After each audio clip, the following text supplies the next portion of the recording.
Well, hello, everybody. It is your favorite day of the week.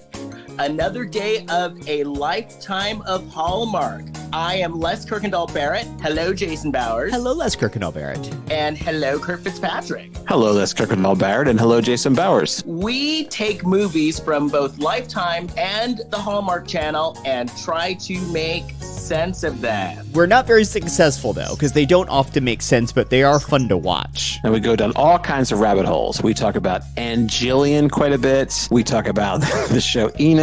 June Squibb.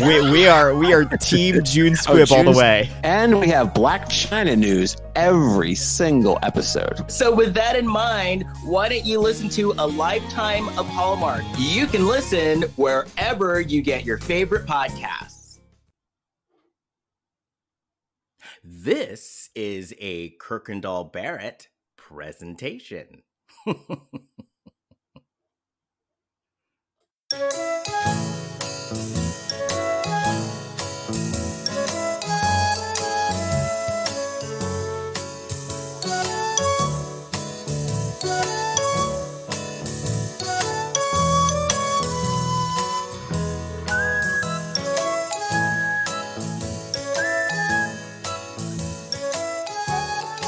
Well, hello, everybody. It is your favorite day of the week.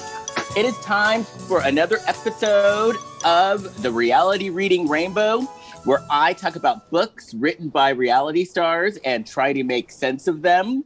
I also do interviews as well. I am your host, Les Kirkendall Barrett, and we have a special guest today. He was on a few weeks ago and was such a hit with the listeners that I thought I would have him back. So everybody, welcome my friend Andrew from Andrew's Lifestyle. Hey, Andrew. Hi, everyone. It's so great to be back. Honestly, your podcast experience, being the first time on, was such an incredible experience. I had such a fun time. I was so excited when you asked me to come back. Oh, my goodness. Oh, absolutely. Absolutely. It was a great conversation last time.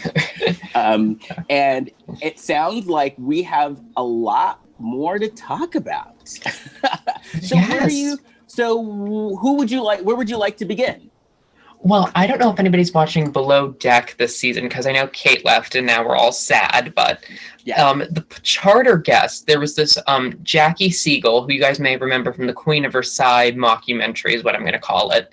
Her and her family went on the yacht and they were complaining about COVID on March 11th. I have a question. What were you doing on March 11th? Like, that's when the whole country just simultaneously just shut down and, Right.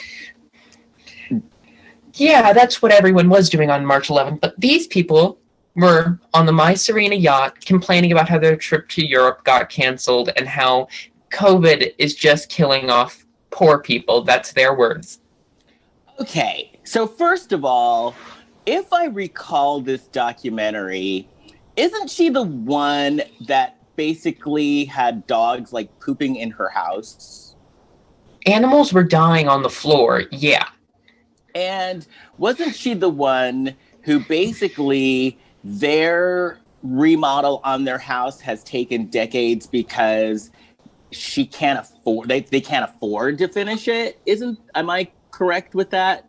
Yeah, you are. They decided to build the biggest home in America.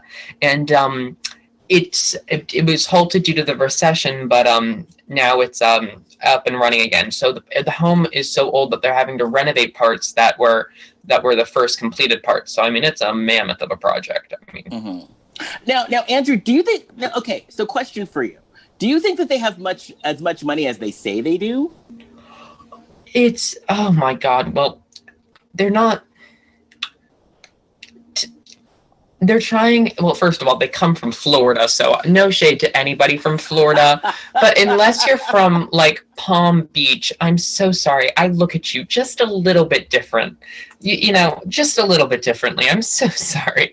And these people keep bragging about how much money they have, but then we see them, like, with dogs dying, they had to cut their staff. It seems like these people are always victims of recessions, like, because the husband who's, much no shame to her, but the husband's much older. Mm-hmm. I mean, we've seen that in other places, but right. Cough, Sonia Erica. Morgan. But man, there's a 50-year age difference between the oldest son and the youngest daughter of John Adams Morgan. So, yeah. So they don't have as much money as they say they do. And you know how I found this out? How? They lost almost all of their financial assets in the crash on March. Oh, geez, really? Yeah, they were a person who got really affected by the stock market. And I mean, I've never liked these people. Let me just put that out there. Well, they're not likable. They're not. And, I always just say, there's a very popular saying, money can't buy you class, but when there's no money to buy you class, it's hard to even prove that. I mean. Now, also, so he basically made his money from doing timeshares, right? Yes. Tacky horde people. So then basically the whole COVID, this whole past year, I'm sure he's been hit because you really can't do timeshares right now. Yeah. Well, he stepped down as CEO. He's still a majority shareholder, which, I mean, come on, people. Okay, let's just average it out here. He says he's the smart businessman. When there's a recession, what's the first thing to go in a family's expenditure budget? Like vacation, right? So, oh my goodness. So they say they're these smart businessmen, but they still have not branched out. And if you look at their investment portfolio, it's all resorts. It's nothing besides travel destinations. So right. They lost, in fact, one of their timeshare complexes had to close in Puerto Vallarta, which I mean, that's a whole nother thing in itself. But I mean,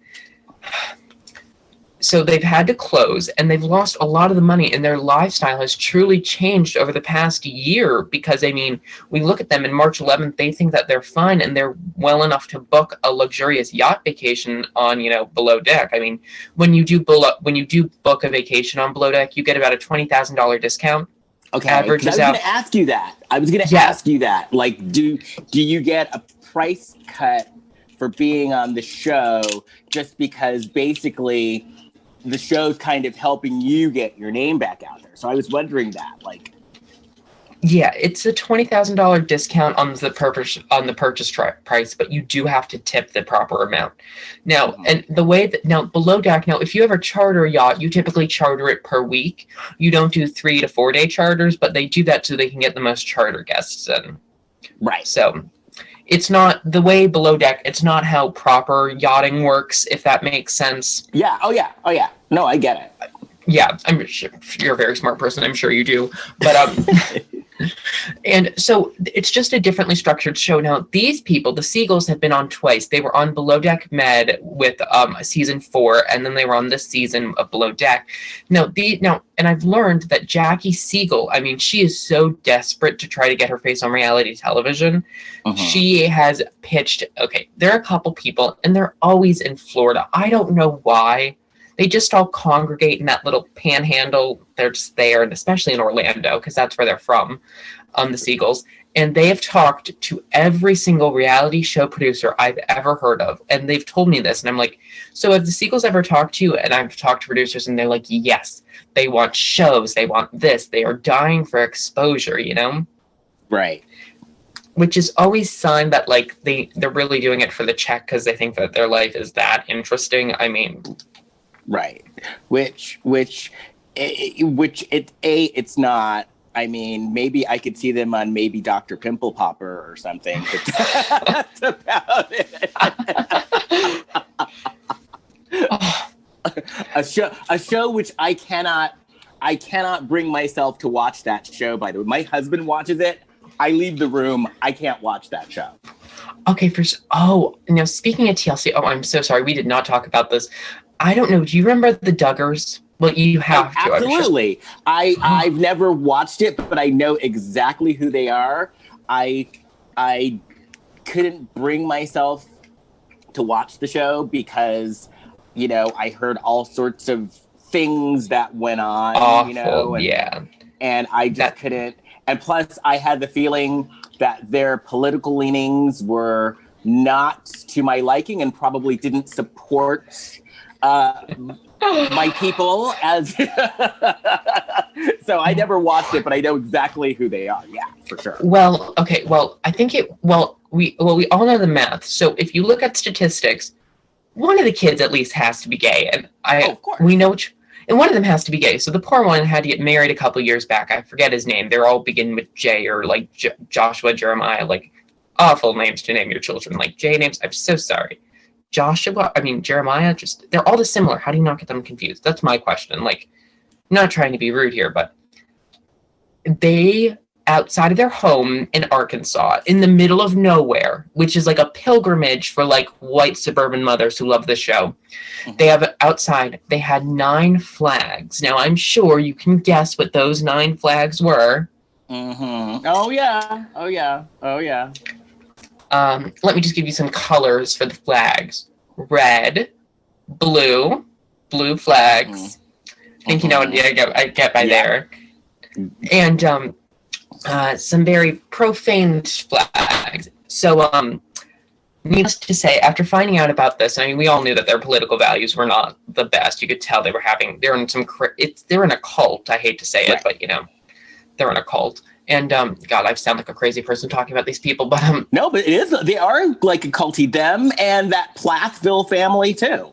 Oh my goodness! Now TLC just attracts certain types of crazies, if you know what I mean. Yes, yeah, they do. So, and they always attract these crazy religious, like white supremacist families, because that's what they are. Mm-hmm. Both the Plaths and the Duggars are crazy, like. I've heard that one of their close... Let's throw allegedly in there just in case. Allegedly. Allegedly, so sorry. But let's just say allegedly, but I agree with you. Allegedly, I'm so sorry. No, you're going to choke. I agree with you, though. You're going to choke when I tell you this. Jim Bob allegedly made a trip up to Harrison, Arkansas. Now, I don't know if anybody knows what Harrison, Arkansas is. It's a tiny town that is home to a 3-letter organization that begins with K and ends with K. Mm-hmm. My last name, so yeah, it would be like if my last name was written 3 times, the beginning of it. Yeah. Kirkendall. Yeah. So for anybody, I hate saying them because I don't want to give them the organization any clout or anything like that. But he took 3 of his sons to a supposed allegedly meeting in that city. Mm-hmm. Where there's certain photos that have been obtained of him in a certain kind of headdress and outfit switching into. If you get at what I'm saying here, I'm trying to be very... And this is the organization where the leader could have gone to Hogwarts because he would be a wizard. Yeah. They have some strange names for their supposed leaders.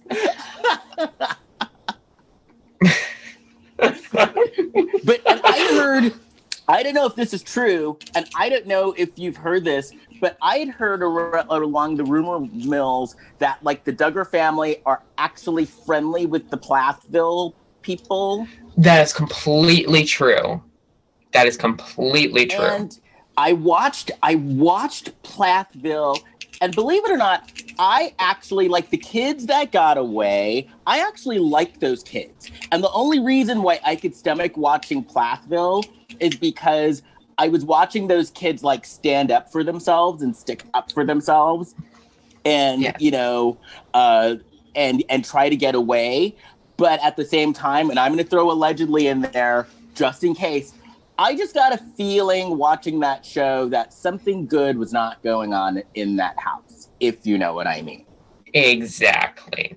Then I don't know if you remember, Jill Duggar has actually severed ties with the family because this is all alleged, but everything points to the fact that because she and her husband spoke out at the fact that Jim Bob was, and this is true from this is their words, allegedly. Let me just throw an allegedly here because I don't know. These people are insane.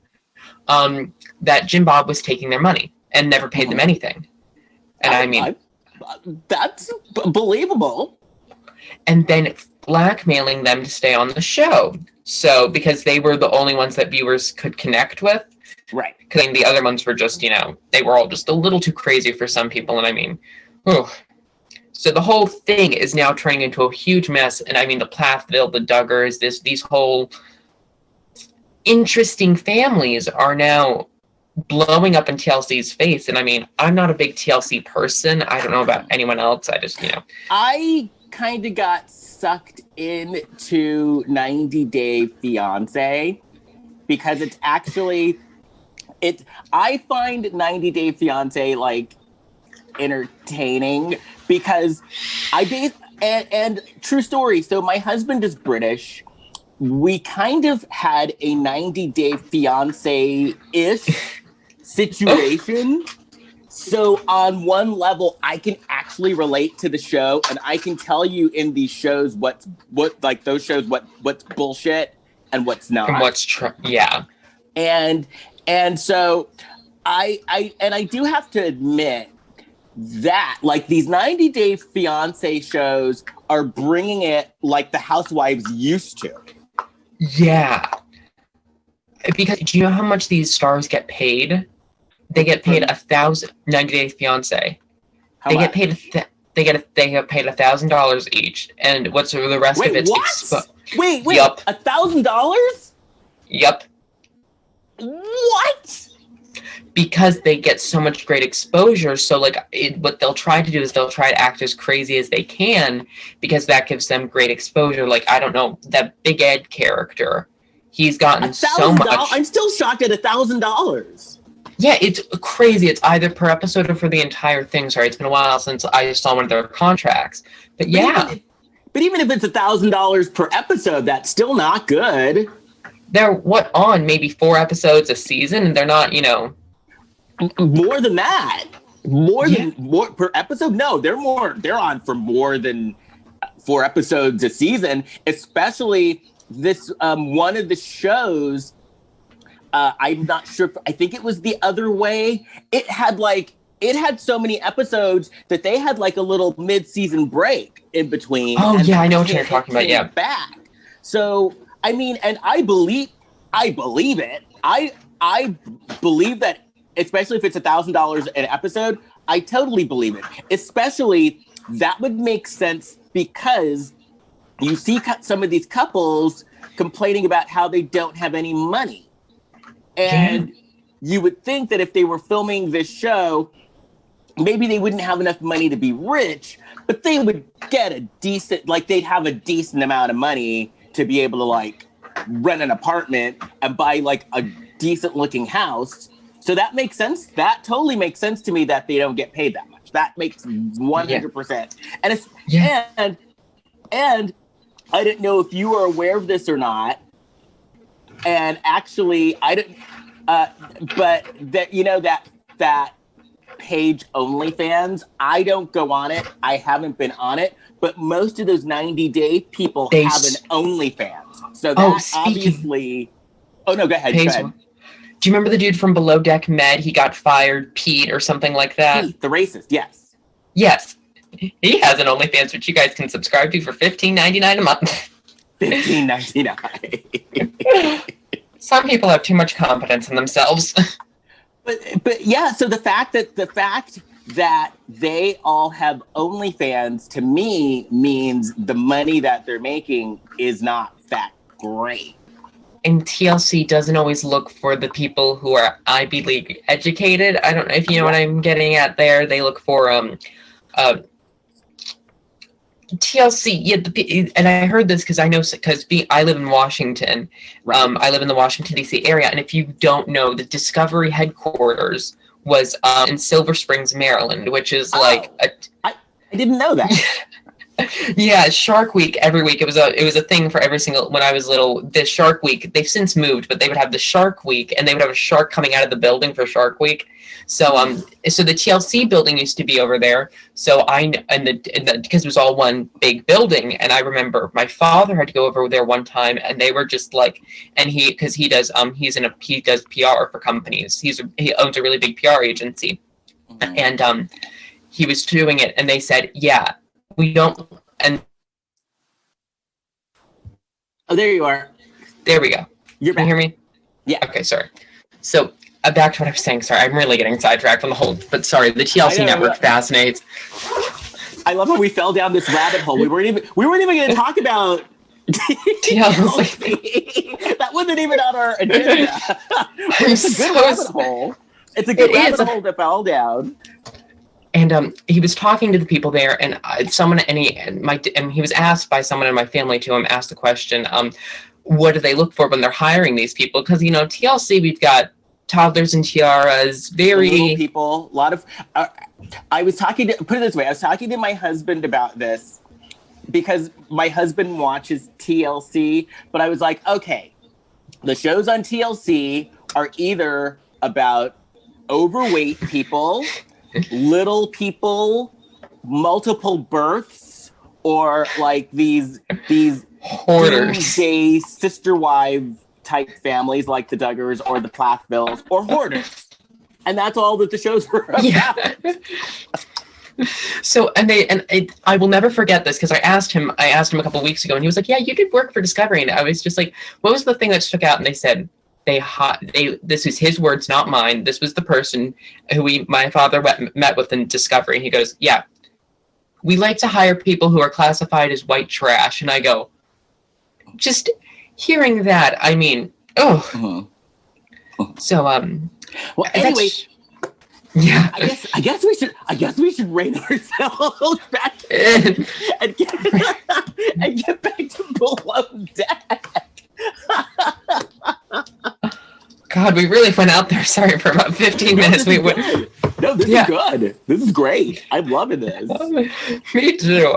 Talking to you just really, it's nice to speak to someone who understands where I'm coming from. I know. It's like you're like my people. I'm like, oh, good. We could talk about reality shows. I don't even have to worry about what we're going to talk about because we have got plenty of stuff to talk about. Oh my God. So Below Deck, we were. Oh, okay. So I have a question for you. Yeah. Do you know, did they end up having like a shorter season just because of COVID? They ended up, okay, so they had enough filmed, but they ended up, so I know what they did is they ended up just putting more filler content in there. There wasn't, right. So they wanted, because Below Deck is really one of the best performing shows on Bravo. Oh, I like it. It is the best performing show on Bravo, sorry. And, it gets the rating, so they couldn't because Bravo is right now being tempted to be sold by Comcast. They're trying to cut it off. So, and they were Below Deck. They couldn't afford to shorten it. So what they did is they just took filler content and they're just exaggerating it out and putting a couple more ads in there right now. But I mean, I've got to say, because I'm watching it, the filler content that they're using is not bad. It works bad. And it fits in and it drives the story. So there's nothing wrong with it. And I don't know. I forget last time. I think I was talking to you about Kate Chastain. I was talking to someone about last time. Was it me? No, actually, it wasn't me. But I can always talk about Kate Chastain, so let's go for it. Oh my goodness! So Bravo initially wanted to give her a dating show. Oh wait, yeah, we did talk about this. I remember this now. Yes, we did talk about this. So but due to COVID, they had to cancel it. I'm so sorry for repeating it again, but go ahead. It makes sense because Bravo, they really structured the chat room about her, and now the chat room is just the only reason it's still on is because Kate's on there, and they have nothing else to put Kate because Kate resonates well with viewers. And actually, to be honest with you, I don't like Hannah. But I do like Kate and Portia, and even the Giselle's kind of meh. But then I would love for them to create a vehicle for Kate and Portia. And just that would be so. They actually have very interesting conversations. I mean, oh my goodness. Also, I forgot what tonight is. I don't know if tonight is the season finale of Salt Lake City. Yes, and I'm very excited. I'm very excited. Oh my goodness, I'm so excited. I don't think Mary is going to stay with the show. And I don't either because of just, when you notice the filming, all of a sudden, she just kind of dropped off, or they'll show her for like 2 seconds here, 2 seconds there. So I actually have some tea on that, actually. So did I tell you? Start talking. So, oh my goodness. So production team for Salt Lake City, they fired the first production team. And that's because that was a Salt Lake City-based production team, and they knew about Mary Cosby. They knew about all the awful atrocities she's committed, but they knew that she would have made good in the friend role. But then they had the production company for New York, I think it's Shed Media, and they were like, okay, they believed so much in Mary that they were like, okay, Shed, we need you to take over, take control, do it the way we like. Turns out they wanted to promote Mary to being a full-time housewife, which it happened, but the problem was the footage had already been filmed. Okay, that makes sense. And then the problem was, then what the worst thing came true was people figured out what was going on with Mary, and advertisers pulled out of that show like you wouldn't believe. It was bad. But I gotta tell you though, I personally, and this is bad on my part, but I am a reality show watcher. I would kind of like them to mine Mary's relationship for at least one more season and get more info on it, and even try to get some of her relatives who are vocal on YouTube, because we've talked about incredibly vocal. I would like for them to figure out a way to get more of her relatives on camera for next season, just so the story can come out more. Exactly. There's so much more to tell, and I know some of the inner workings about the story because I've been fortunate enough to talk with some of those people. Tell us. Okay, so the inner workings of the mom who was married to Robert was so crazy that she was so paranoid. She had a food tester. Oh, really? Yes, because she knew, because the whole Mary and Robert actually were they were kind of dating before she died. Okay, and I can believe that. They say that they weren't, but there's too many things that they were photos of them kissing, holding hands, And let's just throw an alleged just in case. Alleged. But no, I believe you, and I believe you. Yeah. So, totally. Oh yeah, and I mean they had a son together. They didn't have a child out of wedlock here. Forgive me for saying that, but and we're finding out more and more. And the family Mary and Robert and the mother Rose. I think her name was Rosemary. Sorry. Well, they were rewriting the will at the time. Well, the mother wasn't in the best mental state. Right.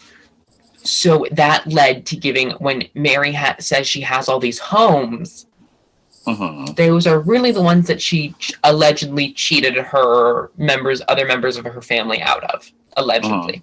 Okay. So she's a whole mess. And then also, one of this S word, if you know what I mean, it's S and I'd, if you know what I mean. Yeah. Is something that Mary's church, which they founded, they say it's Pentecostal, but Mary's family is kind of the gods of the church.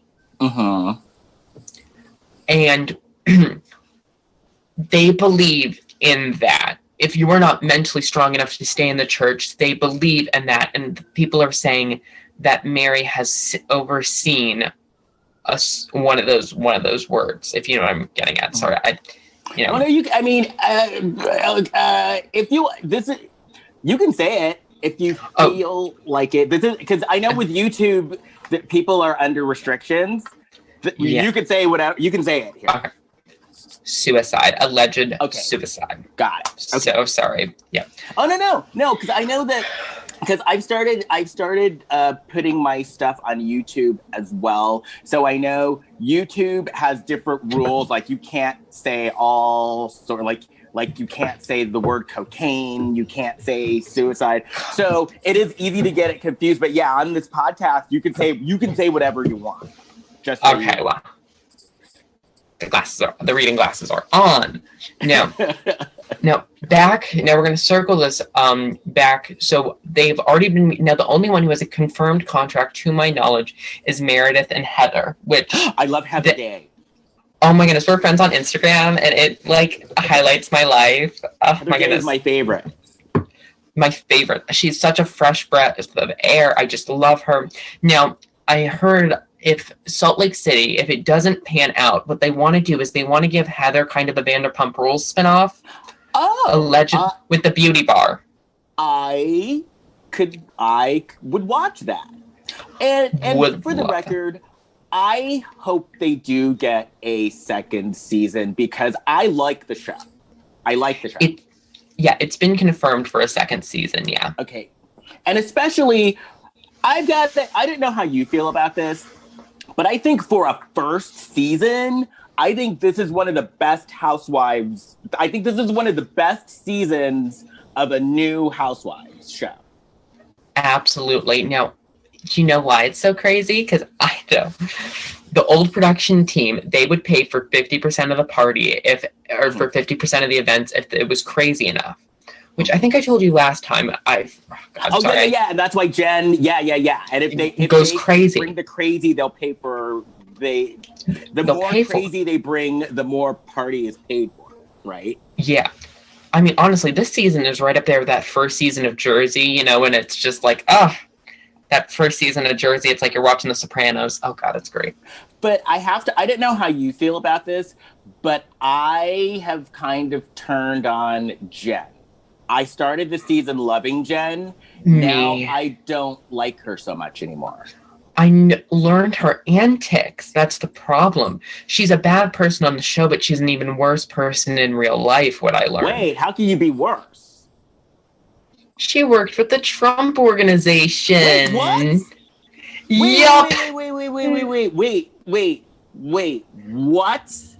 Trump University. Whoa. Yeah. Her Shaw Squad team did some work with them, and she wore that proud up until the show. Okay, see, now I don't like her. Now, yeah. Oh, my God. Like Me, after hearing about that, I was so disgusted. I was like, huh? Because, she's this very liberal person on social media to what it looks like. Black man. Yeah. So maybe their political parties changed. This was before he ran for office. This was back in 2014. So, who knows? But Right. But, we also have to look at the Utahns. I don't know. Utahns, I think they're called. Or are they? I mean, it's a very conservative state. It's a very conservative state, but the thing is, having a dad who works in politics, I know an ungodly amount of state, rules and stuff. And what they were talking about, Utah Republicans are not the same as other Republicans because they align with just being more softer and quieter, which the Trumps were not. Right. And they were not the illusion of what a good kind of nuclear family is, if that makes sense. Yeah. Having 3 wives and affairs, paying off adult entertainers. So that's why, even though Trump did carry the state, it just, people don't really vibe with him there. Right. And I learned that Lisa Barlow, she is a Republican, but she voted for Joe because she didn't she doesn't, and that's a common theme, they just don't like Trump. They'll vote for anyone else besides Trump. That's evident in their lawmakers too, I think, Right. Mitt Romney. Yeah. So that got very political, forgive me, but... No, hey, no. Say it, as Wendy Williams says, say it like you mean it. Oh my goodness, did you see the movie? I sure did. Oh my goodness. Sure did. I believe her name is Ciara, who played, what's her name? Oh my goodness, Ciara, best actress I've seen on a Lifetime movie. And she looked like her. She did, and the way, oh God, the breast enlargement scene really got me. I don't know, it was so powerful, and then the documentary, oh my goodness. And this is coming from someone who loves Wendy, I do too. Wait, yeah. And speaking of Wendy, I saw her on Watch What Happens Live, and she told Andy that if they do a Real Housewives of Miami, she wants to be a friend of. And I read today that it's looking like Miami's going to happen. It is actually. It's definitely going to happen. There's been a production team lined up. It's been pitched to Peacock. Peacock has bought it. It's definitely coming. It is definitely coming. Now, what I've also heard is, so Meghan McCain, who is a very vocal Housewives watcher, she wants them to cancel OC and reboot DC. And reboot DC, which I do too. My hashtag in my bio is cancel OC, bring back DC. So, but I read that I guess from what the rumor is they're gonna reboot OC. Andy said, how about a reboot? Which I think OC is going to be rebooted, and I think it's going to go in a completely different way. And I think now the problem is the Housewives watchers, it's going to be, and this is from what I've heard at someone at NBC, this is an official statement from them. Actually, let me pull it up. Okay. And while you're pulling it up, remember years ago when they rebooted New York? Yes. And it was good. It was that because that brought us Heather Thompson. Who else? It was Aviva. Wasn't Sonia? Was Sonia part of the reboot too? No, Sonia joined in season 3, but there she was right before it. Yeah, right. There was Carol. We got gifted Carol. Oh my goodness, Carol is okay. Like, I think Carol is my favorite housewife of all time. You know, I know she's not everyone's personal favorite, but she is to me. Oh, God, I just loved her. New York is honestly holds a very special place in my heart. I was watching it today, actually. I don't know. The Cartagena trip in Mexico, and when they went to Colombia. Oh, yeah. Oh, yes.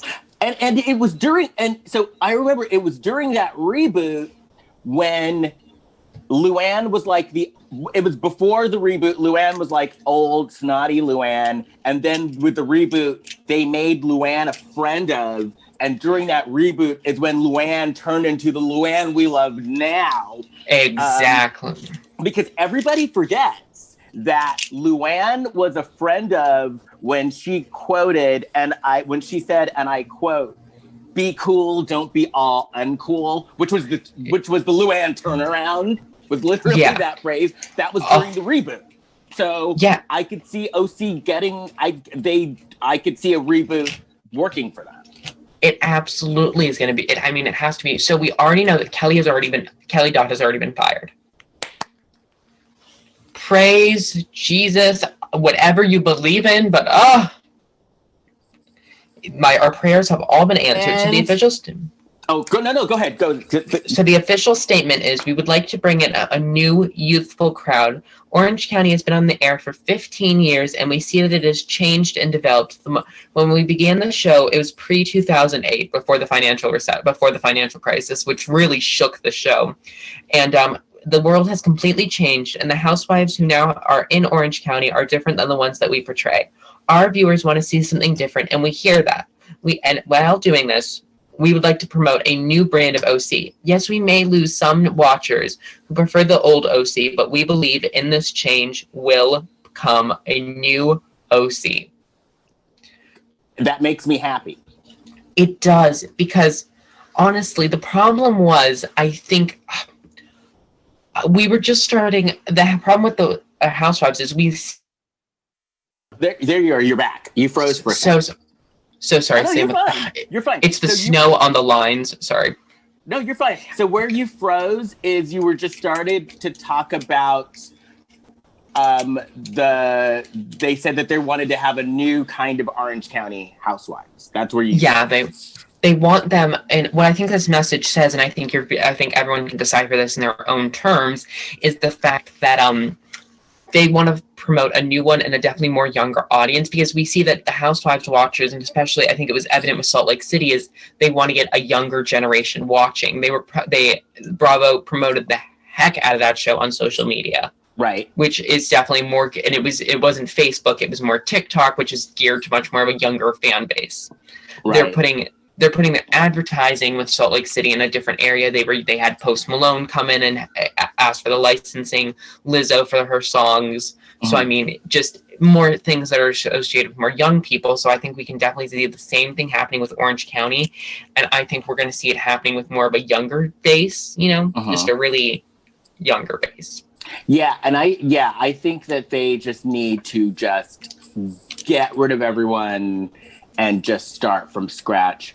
And Bronwyn, for example, I know, like, the whole thing with Shannon's daughter. Now, I know that Bronwyn, when she did that, she was in her addiction, right? So, and she's better now, and she's working on her sobriety. But at the same time, you got to step away from that, and just the fact that she did that with a minor. Unfortunately, yes, she's working on herself and she's working on her sobriety, and I am proud of her for that. But she's got to go. Unfortunately, Actually, she's got to go. You know, she does. And this is coming from a person who actually knows a lot about minor laws, and especially minor laws in the United States. And just, I mean, the United States laws against minors, and especially it depends on what state you're in. But I mean, here in Maryland, we have incredibly harsh child laws. I mean, with a minor. So, and I know because NBC, Comcast, they are based out of New York. So that's where jurisdiction would be in, because what would happen is Bravo could be liable for not reporting the information to the proper authorities immediately, and that's what would happen. That's the case against Comcast, the network, and Bravo, and then as well. Then of course it would take, and then jurisdiction for her if it's under the statute of limitations. Which unfortunately for this, there is a statute of limitations. Oh yeah. Which is unfortunately disappointing. And question though, because I I opted out of OC because of Kelly Dodd, because I just didn't want to support racism. And so as much as it pained me to do, I did opt out, but I heard that didn't it come out that Bronwyn did it, but then Shannon ended up kind of covering for her? Is that what happened? That's exactly what happened. And All About the Tea, who reported on the story first, this was their story. I mean, great for them for getting this exclusive. Bravo contacted them and asking them to change the narrative because it made Bravo look bad. Right. And, All About the Tea. No, I'm not doing it. She said, no, No, in fact, I'm good friends with All About the Tea. Actually, we're very good friends. It's nice to see. They were, and I talked to them about it, and they were like, "Yeah, it's 100% true. Everything. I've got the receipts." And Bronwyn kind of confessed to it, and she was kind of like, "Well, this happened." It was said on the reunion. Right. I mean, this is ridiculous. And I was looking, and I was talking to someone, and they were like, "The legal ramifications on this to everybody involved." I mean, oh yeah, who was complicit? I mean, the fact that they didn't even edit this out, the fact that no one thought legal must be having a freak out because of this. I mean, that's the only way to put it. Because it was a crime. It's a crime. She committed a crime. She admitted to committing a crime. There's video evidence of her admitting to it. There is physical proof that she admitted to it. And honestly, she posted on her Instagram that, like, I might have done it. I've done it. I just don't remember doing it. Right. And I'm so sorry. Which is not saying no. which isn't saying no. Plain and simple, which isn't saying no. So there's just so much to go on. And I think a reboot for Orange County is what it needs at this point. Yeah.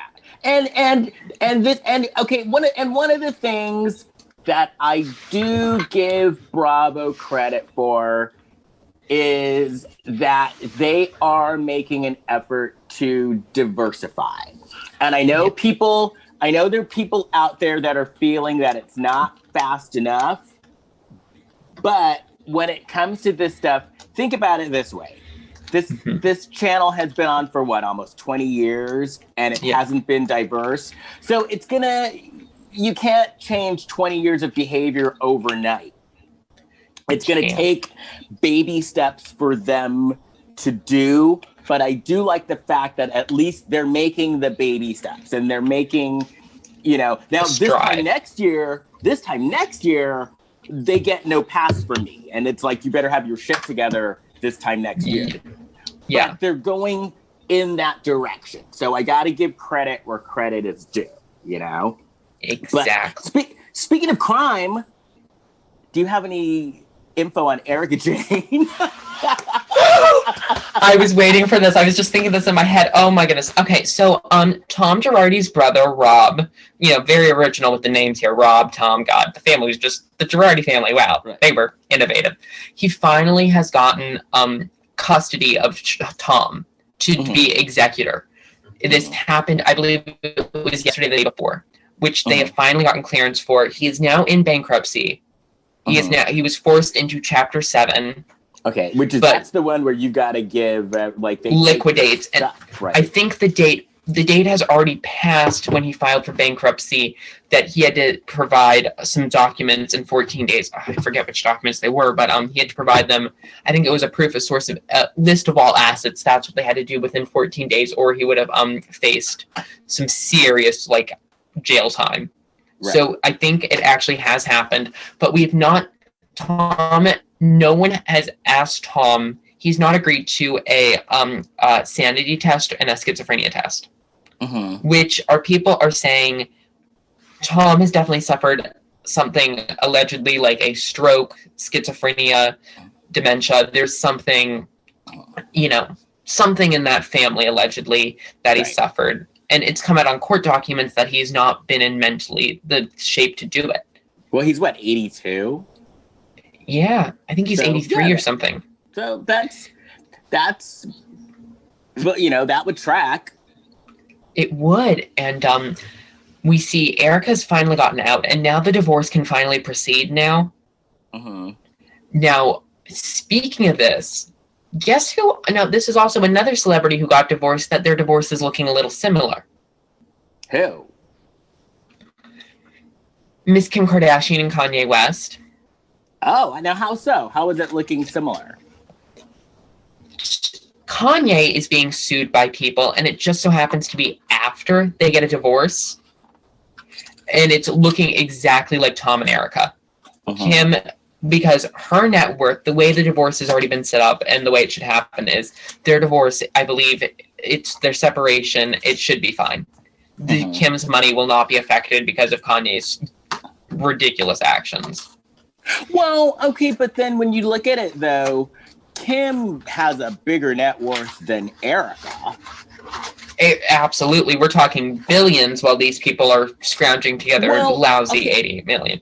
So I had Ronald Richards on the show a couple of times. And so Ronald Richards, one of the times I was talking to him, he was telling me how none of the properties, Erica didn't have her name on any of the properties. No, she didn't, which was so stupid. I'm so sorry, I have to say. Which I think Kim Kardashian owns properties, and she owns her own stuff in her own right, as opposed to Erica, which basically what it said. And another thing that Ronald Richards told me, because I was like, well, what about her housewife's salary?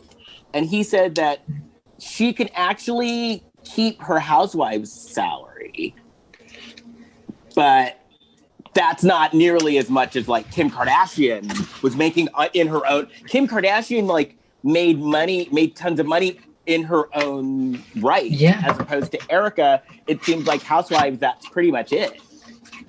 That's the only thing she has. She has maybe a couple book sales, which you were one of. So I read that book. I'd be surprised if that book actually made money. And put it this way: if you've read that book and you want your money back, I've read it too, and I don't blame you, because that book, as I like to say, that book was some because. So I actually returned the book because I got it on Thank Audible, goodness. And I was so pissed. I was so pissed because the book was so bad, and I listened to her Audible, and she was so lazy and pompous doing this article that I used the Audible where you can return a book if you don't like a book, you can return it for up to a year and get a credit.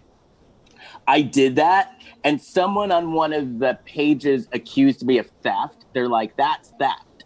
And my comeback was, no, the theft was her putting out this piece of crap and charging for it. That was the theft. Exactly. At that point, it was so bad. I've read that book and I actually had to put it down. Now, I spoke about this last time about a housewife who has the legitimate best audiobook. She spent like a month doing the audiobook because she just wanted it to be perfect, and it really shows. Who? Because I'll listen. Carol Radziwill. Her audiobook, it's mind-blowing the way she talks about it. I cry whenever I hear it. I just go back and listen to it. It's on the list. Right now, I'm listening to Bevy Smith. Yeah, and the book is amazing. The book, put it this way, Bevy Smith's book is like the polar opposite of Erika Jayne's book. Like, it's really good. You know, Erika went for 4 or 5 chapters talking about her childhood, where nothing happened. Nothing. Erika, like, okay. I love how Erika thinks she's like the most important woman in the world. She really does. Like, she really, I mean, okay. You know, I always have to say this with anybody that like shows their face on camera like that and has an entire reality show about them, and they like love watching themselves backwards. Hate to break it to you, that's a little narcissistic trait you have. My takeaway from Erika's book is just because you are on reality TV, that does not automatically make you interesting. And I learned that from this book, because she went in doing this book thinking that she was just so hot shit and so interesting. And this book was absolutely boring. Even Danielle Staub's book was way better than this. Oh, God, Danielle Staub's. Now, Danielle Staub was like, she's messed up and her book was messed up, but it was interesting. It was interesting because I'm still not sure what's true about that story. You know, what keeps me up at night, the only thing that keeps me up at night is death and what really happened to Danielle Staub. What? Like, she's gotten divorced, engaged, her mother's story. Like, there is so much, like, hearing about her story. I mean, there's definitely struggle, but I mean, to come out. But yeah, there were so many holes in Danielle's story, but it was interesting. She did something. She had something. She had something to talk about. She had something to Erika. What did she have to talk about? Being, let's plain and simple, trophy wife. That's what Erika Girardi was. Yeah. You know, or she did this, like, you know, my life was so hard. I moved to New York with my mother. So I lived with my mother in New York, and my mother had a full-time job. Then I got pregnant young, and I got divorced, but I moved back in with my mother. So when I had to go on auditions, I actually had childcare that I didn't have to worry about. And if I didn't book that job, I was living with my mother, so I'd still have food on the table. Like, it was like, you know, at least Danielle Staub's book, she went through some crap. And the book might not have all been true. There were definitely some tall tales in that book, but at least she made an effort to make it interesting. Exactly. I never thought I would be on Team Danielle Staub about anything. Right. And then I gotta give credit where credit now is due. the crazy thing. No, okay. The audiobook is bad. The book is bad. Can I tell you what's worse? What? Erika Jayne's TED Talk. Oh dear God, she gave a TED Talk on what? Her life. About how she was trapped. You think I'm joking? Trapped in what? Her life. Boredom? Yes. How was she trapped in her life? How did she think she was? How did she think she was trapped? Yeah. I was soft, sweet, and agreeable. I was everything the pretty trophy wife should be. Like, that's essentially what it is. Like, so you're supposed to be nice to people and to your husband? Oh, gee, that's such a trap. Yeah, and then she's like, I found my true self performing. You know, I had this realization in Palm Springs for my birthday, and I'm like, calm down, honey. Okay, and then let's get it. Let's tell it like it is. So yeah, you decided to change your life, and so you had your husband fund your career off of the back of accident victims and use money that was supposed to go to accident victims to fund your mediocre singing career. Oh yeah, that was just so trapped. Yeah, and you give how many Fs? Oh, great. Like, but yeah, you don't give Fs because up until recently, you could afford not to. Yeah, you were there living in your home. You were there with your Cartier and your diamonds, and you talked like you had a cat stuck in your throat, and you're like, purr. Yeah, Erica, after reading the book, but the combination of reading the crappy book, talking to Ronald Richards, and getting like facts about just how down and dirty those people actually were, and how dirty they did people who needed this money. Oh, I literally get angry talking about it. Oh, actually, let me tell you something. I cannot believe I forgot to let this out. I did research. Do you know how many times that Girardi was sued during the time of their marriage? How many? The Girardi firm, 9 times during Erica and Tom's marriage. So you can't sit there and say, well, I knew nothing. You knew everything. Right. What, do you and your husband seriously not talk? You really don't know that his firm is being sued? Come on, honey, you're that's complicit. That's complicit. But you were fine there because he was buying you Cartier diamonds, and you were able to wear your Chanel suits, and you were able to have your $60,000 a month glam squad, which you need to get a return for, honey.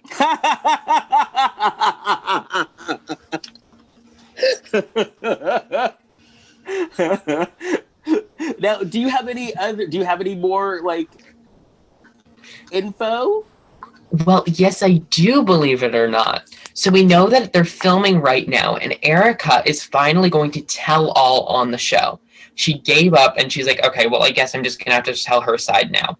And it was a statement. She's talked to her lawyer about it. So this season, Erica is going to talk about the divorce, which there was some serious speculation about because we had no idea. She was trying to get it written out of her contract. Like, we had no idea what they were going to do. Uh-huh. But now we know that she's going to say it, and we know that she's going to be excited to spill the beans, apparently. But we know Erica, we don't think it's going to be the best. Well, okay, and that's what I was going to say. I was going to say, first of all, I wonder how honest and forthcoming is she really going to be. But think about, I just realized something. She now needs this job. She needs this. Right. Because before she was a housewife, and she was like, I don't give an F. But she didn't give an F because she didn't need the job. Now she needs this job. Now this is her only source of income, this job. Oh, sorry, I forgot to tell you something. Oh, so what? Do you remember? Oh, I'm sorry. So Erica finally bought the $1.5 million house in California. She's bought it in Hollywood. It's somewhere. Now, Guess who her neighbor is? Who? Our favorite local cannibal, Armie Hammer. Who? I gotta admit, though, I've been reading his story and like the stuff going on and his shenanigans. I hate to admit this, I'm kind of fascinated. But then we watch reality TV. We watch reality TV, so of course this would be fascinating for us. Of course it's fascinating. And of course, I bet you Timothy Chalamet is sitting there and he's like, I am so glad all he ate was that peach. Like, right? I don't know if anybody saw Call Me By Your Name, but... Yeah. I saw it. Yikes. But yeah, so it is going to be interesting now that she needs this job. Oh, it's yes. It's interesting to see how like how much she's gonna if she's really gonna bring it now. She's not. I can tell you that already. Now, sorry. Back to the thing about her and Armie Hammer being neighbors. They're in a secret sex club together, and apparently he finds her very attractive. Ooh, allegedly. Allegedly. Let me put that out there. Allegedly, they're in a sex club. She finds it very attractive. They both find each other very attractive. Allegedly. And it's the same. Apparently they're in this. They go to the same pool. Mm-hmm. Because apparently it was on Armie's Finsta, like his private account that he posted. This is my new neighbor. She's basically naked, and it looked a lot like Erica. Turns out that's not his actual Finsta, but we found the girl and was in the same pool as Erica's building and Armie's building. So they're all kind of interconnected in this weird web of lies kind of thing that they're built on. So if Erica dates Armie Hammer, that would just be the icing on the cake, in my opinion. Right. But I'm interested. I am interested to see how it's gonna play out with her. I've heard Lisa Rinna, at first it was coming out that she wasn't going to support Erica. Now she's going to be very supportive of Erica. We've learned that Erica, she's been very. Erica is not bringing it this season with the looks from what we've seen and like people taking. Oh, gee, you know, when you lose that glam squad and you got to do your own glam. She's in sweatshirts and no makeup and everything. And I'm sorry, if you've seen Erica without any makeup, it looks, you know, I'm not age shaming anybody. I'm the first person, the second I see a line on my forehead, I'm going to my doctor and I'm getting it injected with Botox. But oh my God. Nothing wrong with Botox. There's nothing wrong with it. Hey, I live in Los Angeles. I've been known to take a little Botox myself, and I will proudly admit it. Right, I will get wrong with Botox. I will get any work done I need. I am not a shamer in plastic surgery. Believe me, me and Joan Rivers, my goal is to look like Joan Rivers one day.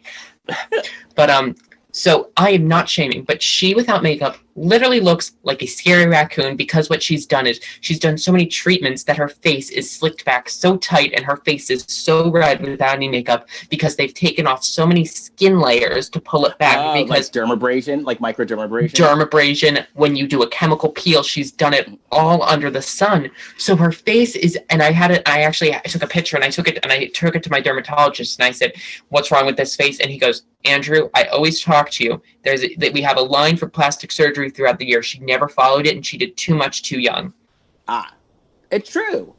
She does. The thing is, and speaking of Botox, I'm from the school of you get just enough Botox to I remember seeing this person on TV once. I think it was on Dr. Oz or one of those shows, and it always stuck with me. There's like, you could get the New York style of Botox, or you could get the LA style of Botox. And the person was like, the New York type of Botox is you get it done subtly, so no one knows that you had it, and you look like you've just been freshened up a little bit.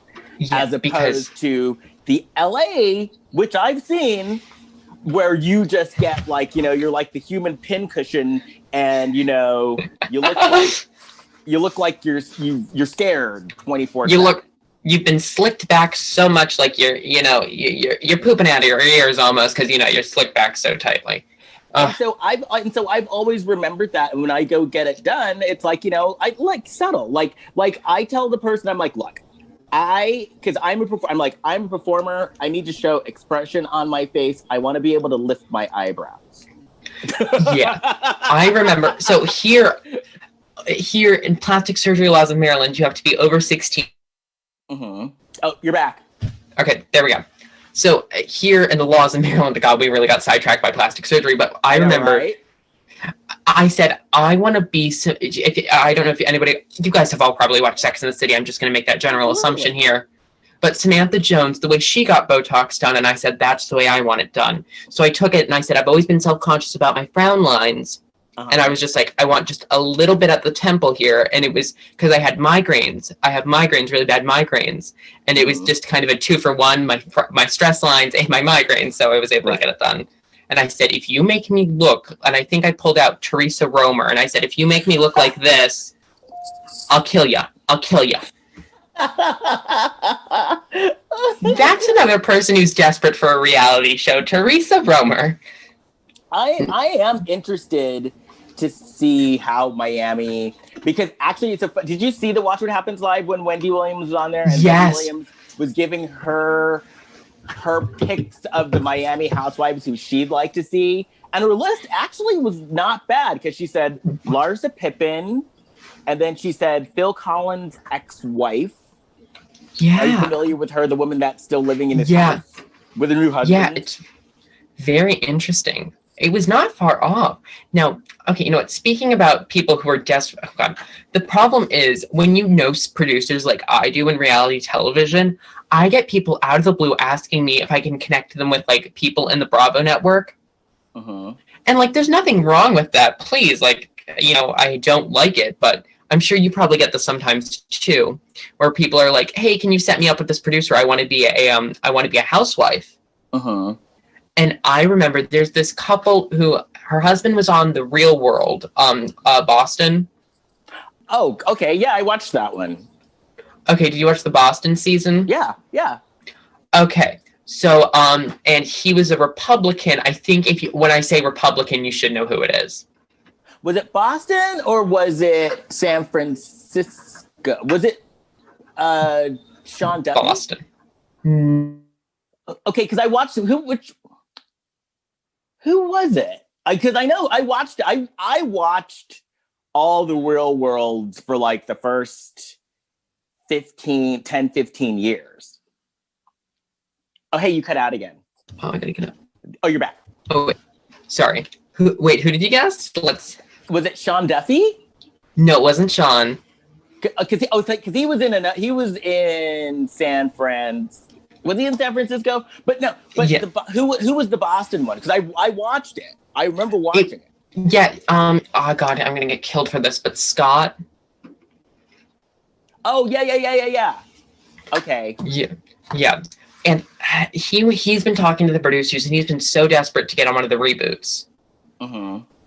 And his wife is trying so hard to get on the Real Housewives of Miami. It's desperate looking. Like, So, oh God. So people who, I've gotten reached out to, and they're like, can you connect me with this person? Allegedly not Blake, but God. Right. So it really annoys me in the fact that people are trying so hard to get on these reality shows. Like the people have gone desperate to get on these things. Like it's not.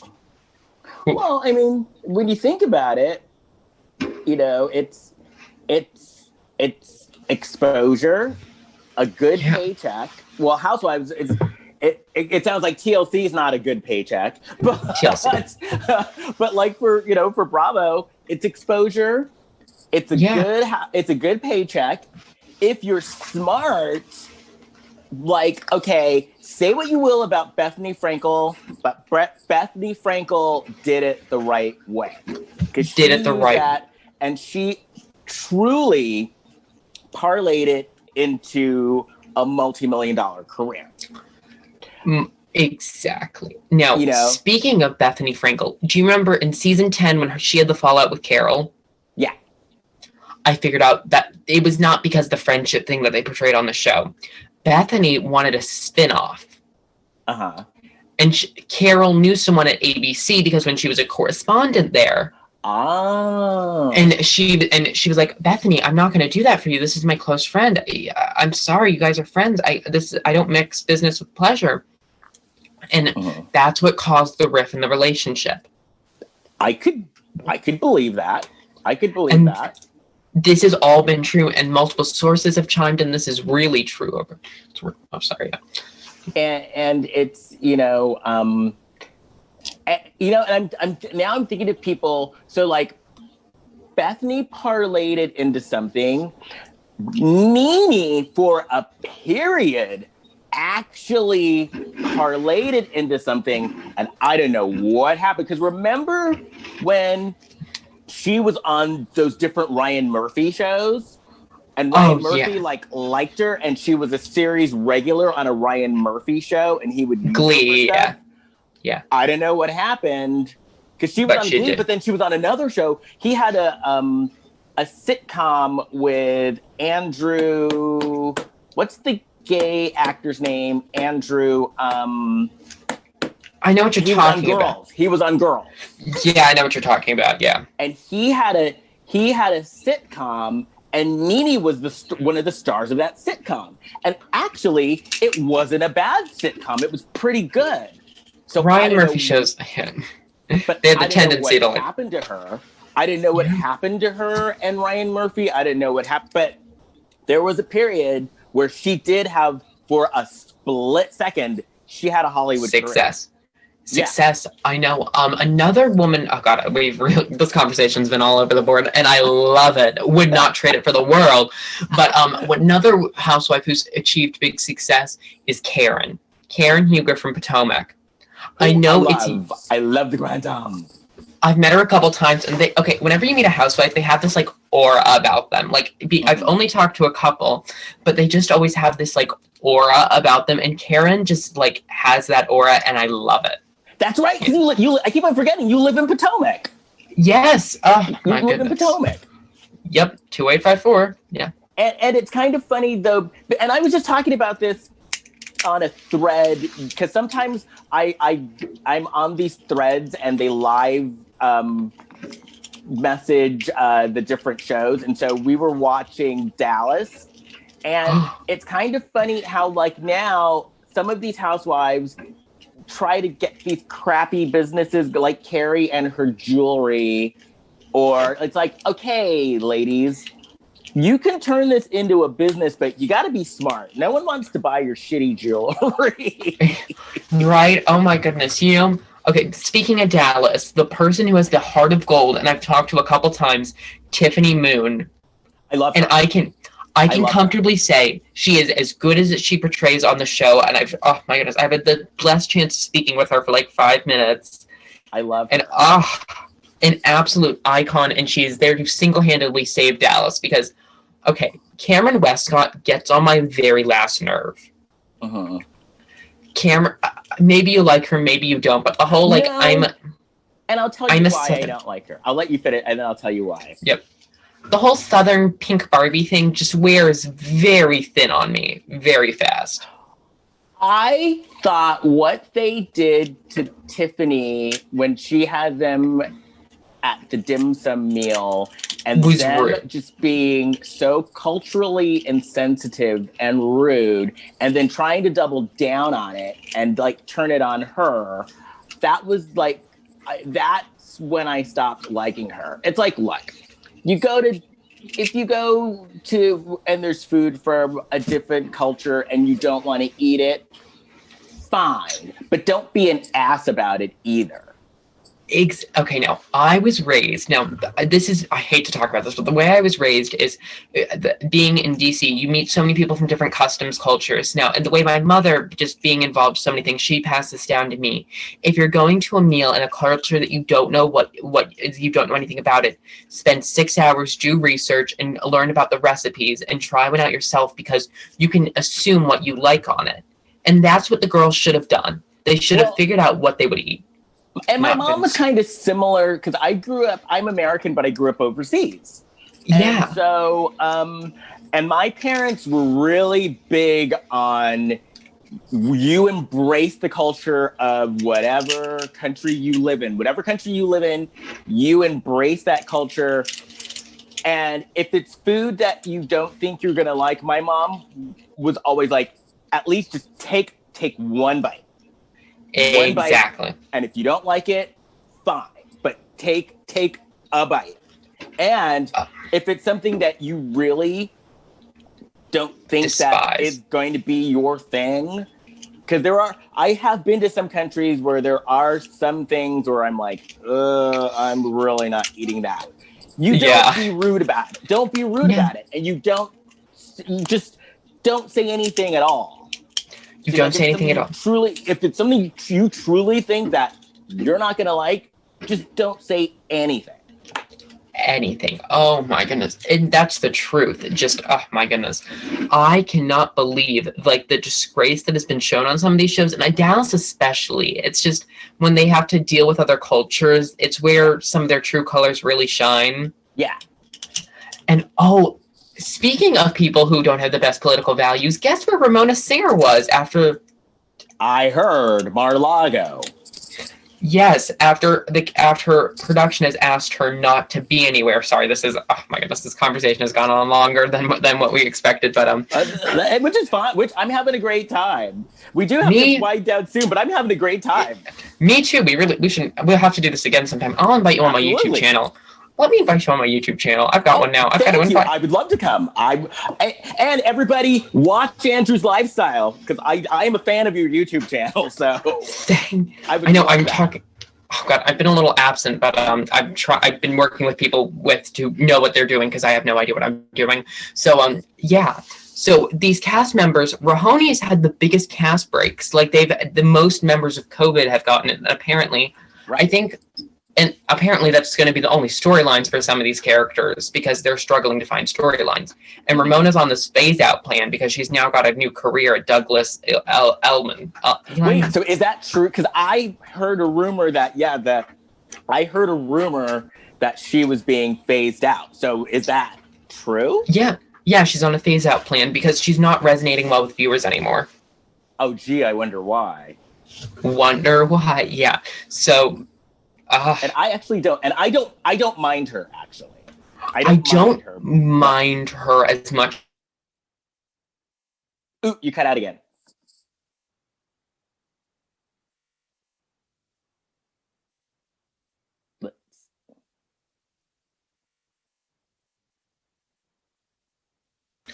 I think you're back. There we go. There we go. Sorry.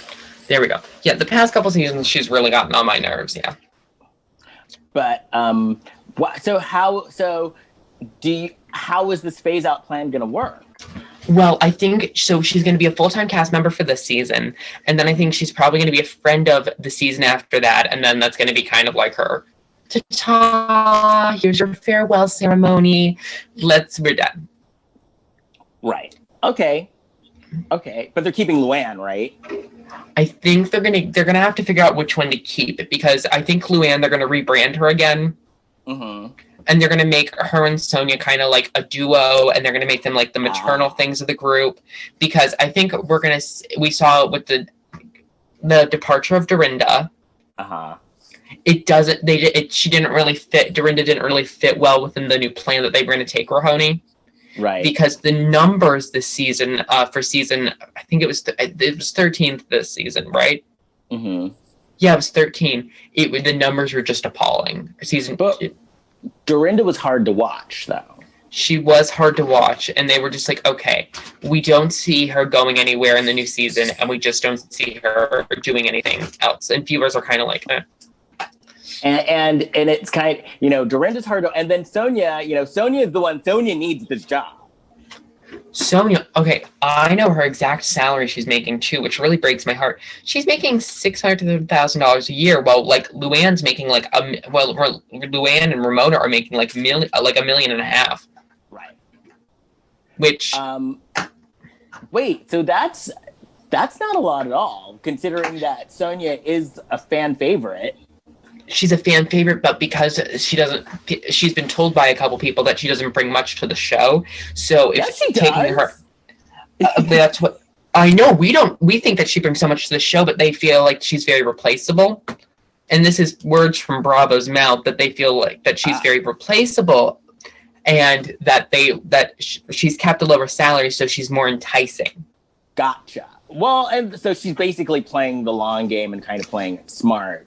Playing it long and smart, and it's working for her because there's no plans to remove her. Right, and I think that if they did get rid of her, there would be a big hole in the cast. But also, I get that since she does need this job the most, I could see her doing that and knowing that she has job security, because she does bring it. She brings it every season. Yup. And we love watching her. Yeah. Well, Andrew, this has been so much fun. So much fun. Yeah, it's so much fun. It's nice to see someone with sunlight instead of just cold, dark, damp snow. Like I said, I'm not even going to tell you what the weather. For those of you who don't know, I'm in Los Angeles. I'm not even going to say what the weather is, because you'll hate me. I have a man right now shoveling my driveway, and I'm just looking at him at the outside, and I'm just looking at the sunniness, and I'm like, only if we could go somewhere. Now, Andrew, how can the listeners find you? You can find me on Instagram at Andrew's Lifestyle, at Andrews_lifestyle_RH for Real Housewives. And you can also find me on YouTube underneath Andrew's Lifestyle. I've taken a little break, but that's because I'm doing some master classes and just trying to figure out how to use Adobe, because I'm like a chicken who's got its head cut off with that stuff. So I'm learning right now, and we plan to be up and running within the next couple days with a brand new channel. Oh, nice. Nice. And speaking from experience, learning the software is just it's a process. Amen. It's a process. Well, Andrew, you are welcome back anytime. And if you guys want to get a hold of me, you can find me on my website, leskuykendallbarrett.com. or if you want to drop me a line, you can email me at therealityreadingrainbow@gmail.com. And I've said it before and I'll say it again. I am open to any book suggestions you have. If you recommend it, I will read it. And I almost forgot. I now have a Patreon. So if you are interested, you can find me on the Reality Reading Rainbow at patreon.com. The money goes to buy books and get reading materials for the podcast. So it's for a great cause. And I do understand, times are tough for some people right now. So if you can throw a couple of bucks to Patreon, that's great. But if you can't, I would rather have you listening to me than, breaking the bank. So your listening is the support I need. But hey, if you could drop a couple of extra bucks, and there are perks. There are all sorts of perks. And one of the perks that I'm actually really looking forward to is at the top tier, I'm going to start having a monthly Zoom book club where we will do a Zoom call and we will discuss. I'll let you know the book ahead of time, and we will have a monthly Zoom call and discuss the books. And for other tiers, there are bonus episodes. So if that's something that you're interested in, just go to the Reality Reading Rainbow at patreon.com. And I think that's it. So until next time, keep reading. Bye. Bye.